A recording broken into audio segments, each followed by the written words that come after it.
guy has been hurt with something. Oh, what a left hand! Byrd in serious trouble. Then you got to back it up, though. Big left hook by Trinidad, and Vargas is stunned. Vargas is stunned and down. You got to give him 2 extra points, and down goes Tito.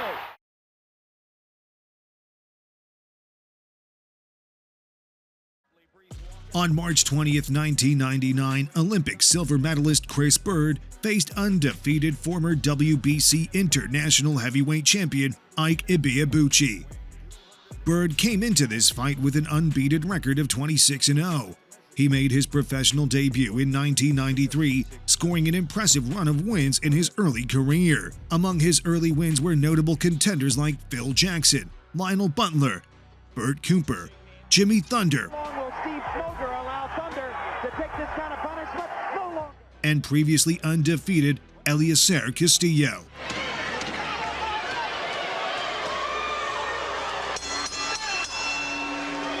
Ibeabuchi, on the other hand, came into this bout as a top contender with a perfect record of 19-0.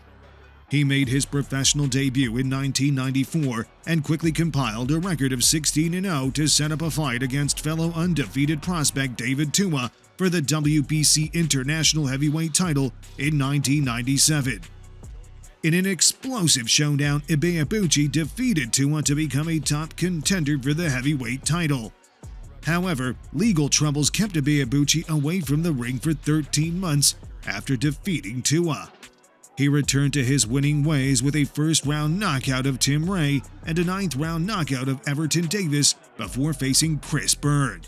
Okay, listen for my commands. Good luck to both of you. God bless. Let's go to work. To become a heavyweight, so he's packed on a lot of weight, but it hasn't. In the opening round, Byrd controlled the fight with his elusive style, thus frustrating Ibeabuchi and preventing him from landing any serious shots. What he should be doing there is hitting him on the arm. However, as the rounds progressed, Ibeabuchi began to find his target more frequently. Hard right hand lands upstairs for Ibeabuchi. And he just misses with another. But that first right hand may be one of the hardest shots that Chris Byrd's ever taken. Is at the end of the round, who did more damage? You can't get fooled by Byrd's histrionics. You just got to look at it. He wants you to go to the head. You got to go the opposite of what he wants. And Ibeabuchi goes to the body with a right.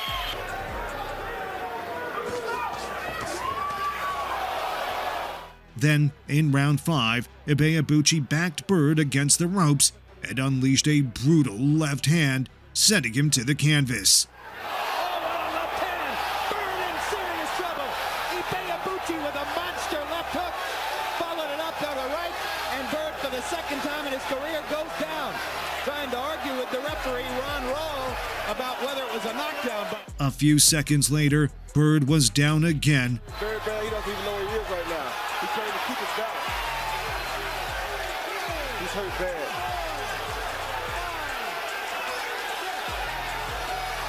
15 seconds left. He might make it out of the round. Here comes Ibeabuchi. He'll never make it out of this round, Jim. Hard left hook. Oh, they can stop. After that, the referee stopped the fight. What is Byrd Ron Rawl stops it. Ron Rawl stops it. Ibeabuchi has knocked Chris Byrd out. A sensational victory for Ibeabuchi, and shame on Chris Byrd. He was arguing with the referee from the moment he got knocked down. He claimed it wasn't a knockdown. It was a knockdown, and he never stopped pitching instead of fighting and protecting himself. I think Ibeabuchi, Roy, just knocked him silly. He knocked him silly. Chris Byrd was really not aware of what went on. Not that he's even... With the win, Ibeabuchi was on his way to becoming a champion, but his career came to an unexpected end due to a series of legal troubles and unstable mental health. He was eventually arrested and incarcerated for sexual assault.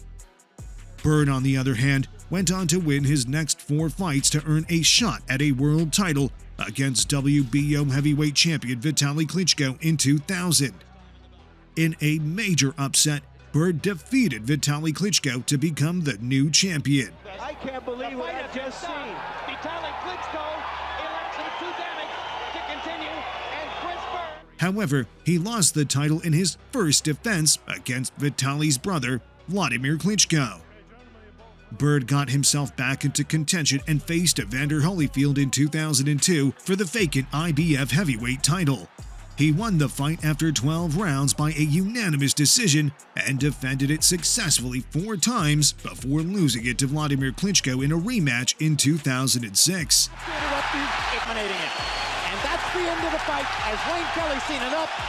He fought a few more times after the defeat before announcing his retirement in 2009 with a career record of 41 wins, 5 losses, and 1 draw.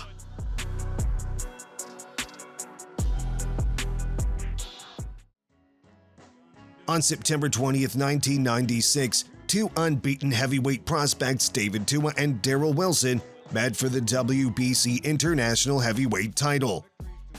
Tua came into the bout with a perfect record of 25-0, with 24 of the wins coming by way of knockout. The New Zealander was a former amateur world champion and Olympic medalist. He was known for his formidable punching power, especially his blistering left hook. Most of his early fights ended prematurely, included a 19-second victory over future world champion John Ruiz in 1996. Darrell Wilson also came into the bout as a top prospect with an unbeaten record of 17 wins and 2 draws. The highlight of his career up to this point was a third-round knockout win over future world champion Shannon Briggs. A big target for Wilson, and he floors Shannon Briggs. Questions over here? Any questions over here?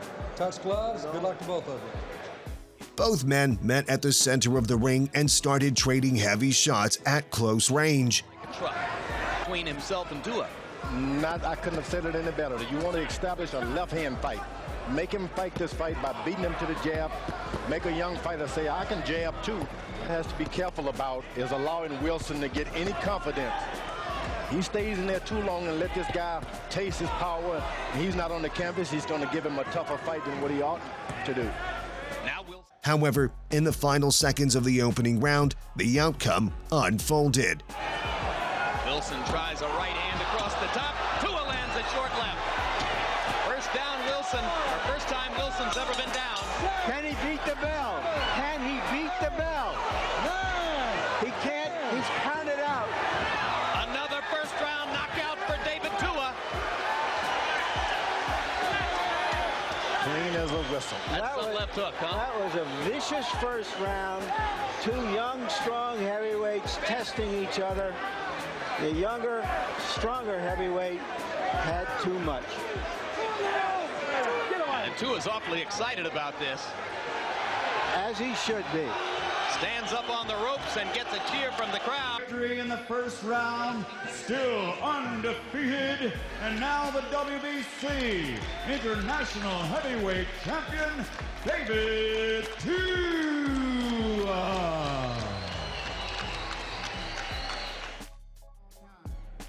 Wilson tried to make a comeback after his loss by knocking out South African Courage Shabalala in the 4th round, but his career never fully recovered. In his next big fight against Terrence Lewis in 1998, he suffered a 5th-round knockout defeat. He slipped into the role of a journeyman and finished his career with a record of 27 wins, 10 losses, and 2 draws. Tua went on to produce some of the most memorable fights during his career. In 1997, he faced Nigerian Ike Ibeabuchi in a thrilling, action-packed 12-round showdown where he suffered his first loss via unanimous decision. In 1998, Tua stopped the former heavyweight world champion Hasim Rahman in 10 rounds. He's about to go down. Only the ropes are holding him up, and Hasim is going to stop it right here. And he should. He then challenged for the unified world heavyweight title against Lennox Lewis in 2000, but Lewis outpointed him and dashed his only hope of ever becoming a world champion. Tua retired in 2013 with a record of 52 wins, 5 losses, and 2 draws. On December 2, 2000, WBA Super Welterweight Champion Felix Trinidad and IBF Super Welterweight Champion Fernando Vargas squared off in a unification bout. Trinidad came into the bout with a perfect record of 39-0, having dominated the welterweight division for several years before moving up to the Super Welterweight division. Trinidad turned pro in 1990 at the age of 17. Then, in 1993, he defeated Maurice Blocker to win the IBF welterweight title. It's almost over, and he is trying. Ripping up, and down goes Blocker. He went on to defend his IBF welterweight title 15 times from 1993 to 1999. In his last title defense in the welterweight division, he outpointed WBC welterweight title holder Oscar De La Hoya in their title unification fight. Thereafter, Trinidad moved up to the super welterweight division to challenge WBA super welterweight title holder David Reed in 2000. Trinidad battered Reed and won the super welterweight title via unanimous decision. He then made short work of mandatory challenger Mamadou Thiam to set the stage for a unification fight with Fernando Vargas later that year.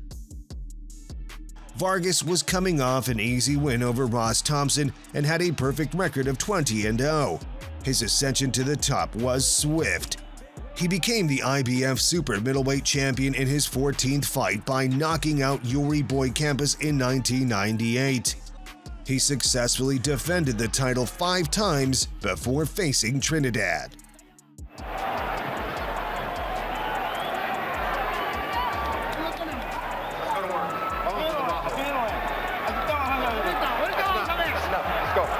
The bout began at a fast pace, with Trinidad dropping Vargas twice to the canvas in the opening round. Left hook by Trinidad, and Vargas is stunned. Vargas is stunned and down. The left hook. Trinidad can't go to the well. He's not playing around now. Second knockdown for Trinidad. He's the one who said it would be a quick, dominant knockout performance. Vargas survived the early assault and fought back in round 2.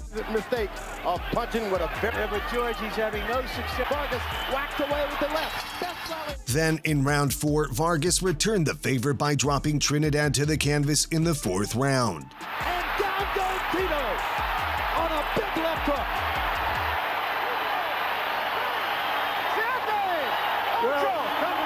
Harold, whatever the score of the fight was before.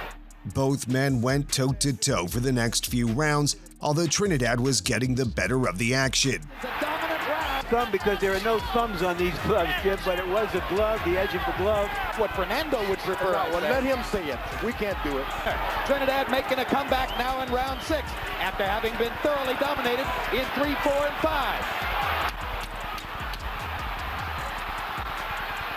And Vargas, who was moving away early in the round, elects to trade with Trinidad and gets the better of him for the moment. What a game, Jim. Amazing. 55-55, 3 rounds apiece. Tito Trinidad definitely corner to a corner. Talked him for 5 minutes. And that was low. 10 seconds left in the round now. They come down the stretch of the round, and Vargas momentarily hurt. Because he stops and thinks for a second, and whenever he stops, Trinidad takes advantage of it. Lose concentration. Make sure you throw uppercut. You're in the middle of the ring. A right hand from distance momentarily wobbles Vargas. Another combination by Trinidad. Vargas grabs and holds. Another big right hand by Trinidad. Vargas in trouble. He stands and fires with the left. Another left to the body by Vargas. Make him back up. And another left to the body by Vargas. He stops Trinidad's momentum by raking Trinidad to the ribs. Right here, the toughness of Vargas against the 3 rounds to go. Harold, both rounds were very close. I have it throwing low punches too. He probably was, and then you caution your referee if you're a good commissioner. Point. Mark Ratner, the executive director of the Nevada State Athletic Commission, was 2 seats away. Meanwhile, they're still busting each other face to face in the ring as round 10 comes to a close. And the crowd, action, commitment, pride, and absolute determination all the time. Trying to match my will. That's what Felix Trinidad. Good left hook inside by Vargas. Vargas with a momentary flash of offense, but Trinidad. There you go, Vargas. He's beating him to the punch, and he's rattling him. He's got his heart. He's got his power. Don't get into the exchanges. What a battle! Coming into the 12th round, Trinidad was ahead on the scorecards when he memorably ended the show. 3-100, Felix Tito Trinidad. Jim, there's no question, out of the last 4 rounds, Tito Trinidad is released. Down goes Vargas on a big left hook. And up he gets in, or he's lost this fight. Down goes Fernando again. Trinidad about to get knocked out. Barring a miracle here, it's going to be a closing knockout for Tito. Fernando trying to survive. Fires a couple of punches. And holds on like a skilled veteran. He's a veteran. And that'll do it. The third right hand, the third knockdown of the round. A huge victory for Tito Trinidad. He closes the show like the champion he is. What a fight. What a fight. Give the people what they want. Did they get their money's worth tonight, George? He gave it to them. And also did Vargas. He also did as much.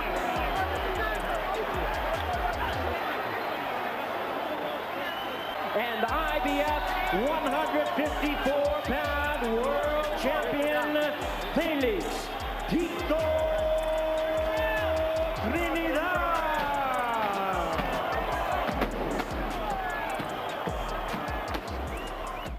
Following the victory, Trinidad moved up in weight to middleweight and challenged William Joppy for the WBA middleweight title. He won the title via a 5th-round knockout, thus becoming a world champion in 3 different weight classes. However, his reign at middleweight was short-lived as he lost to WBC and IBF middleweight champion Bernard Hopkins in a unification match. Huge right hand! Huge right hand by Hopkins. He's never been knocked out. This fight is over. Trinidad fought only 4 more times before finally hanging the gloves in 2008 with a record of 42 wins and 3 losses.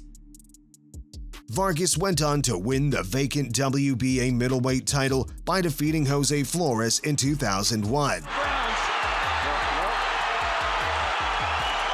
However, he lost the title in his first defense against Oscar De La Hoya. He made a comeback trial in 2003, winning his next 4 fights, but he suffered a string of defeats and retired from boxing in 2007 with a record of 26 wins and 5 losses.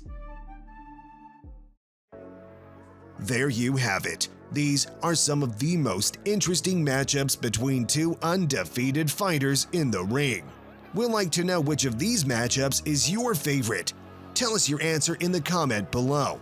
And don't forget to like this video and subscribe to our channel for more interesting content like this.